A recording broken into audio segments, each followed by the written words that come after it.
बिस्मिल्लाहिर्रहमानिर्रहीम। इस्लाम में पाकीज़गी और कोरोना वायरस का मसला, इसमें सिर्फ़ दो तरीक़े हैं हमारे पास, एक क्वारंटाइन और एक पाकीज़गी। तो जो क्वारंटाइन वाला मसला है वो तो अल्लाह के नबी सल्लल्लाहु अलैहि वसल्लम की उस हदीस से मालूम होता है कि जिसमें आप सल्लल्लाहु अलैहि वसल्लम ने फरमाया कि जहाँ ये वबा फैली हो यानी जहाँ बीमारी हो वहाँ ना जाएं, और जो वहाँ पर जो लोग हैं वो वहाँ से वापस यानी वो बाहर ना आएँ। ये हदीस अलग अलग अल्फाजों के साथ मुख्तलिफ़ जगहों पर आई है। सही बुखारी की हदीस है 5729 और सही मुस्लिम में है 2219। तो एक तरीका तो ये हो गया।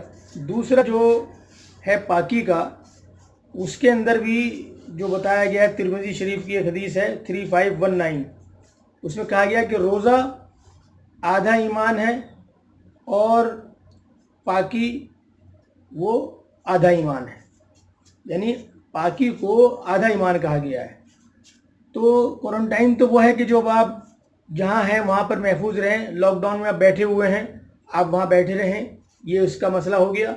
और वज़ू के ताल्लुक़ से बताया कि अगर आप वज़ू करते हैं, अच्छी तरीके से हाथ धोते हैं, उनके उंगलियों को खलाल करते हैं, उसके बाद आप चेहरा धोते हैं या नाक में कुल्ली करते हैं, गरारा करते हैं, नाक में पानी डालते हैं, उसके बाद चेहरा धोते हैं, अच्छी तरीके से कानों का मसा करते हैं, इसी तरीके से पैरों को धोते हैं, उनकी उंगलियों को खलाल करते हैं, यानी कोई उसमें गंदगी या जरासीम बाकी ना रहें।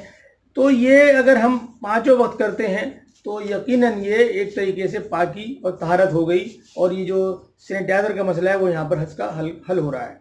तो दोनों चीज़ें इस्लाम ने पहले से बता चुकी हैं शरीयत, लेकिन मसला ये है कि हमको ना मालूम है और ना हम उसको करने की कोशिश करते हैं। लिहाजा आप सबसे दरख्वास्त है कि आप अपने घरों में महफूज रहें, वो क्वारंटाइन हो गया, और आप पाकीज़गी इख्तियार करें, पाँचों वक्त नमाज के साथ वज़ू करें, बल्कि पूरे दिन जब तक आप हैं घर में बाकायदा वज़ू अगर टूट जाए तो आप वज़ू करके बावज़ू रहें।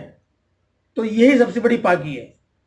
अल्लाह ताला हमें नेक अमल करने की तौफीक अता फरमाए। अस्सलामु अलैकुम रहमतुल्लाहि व बरकातुहू।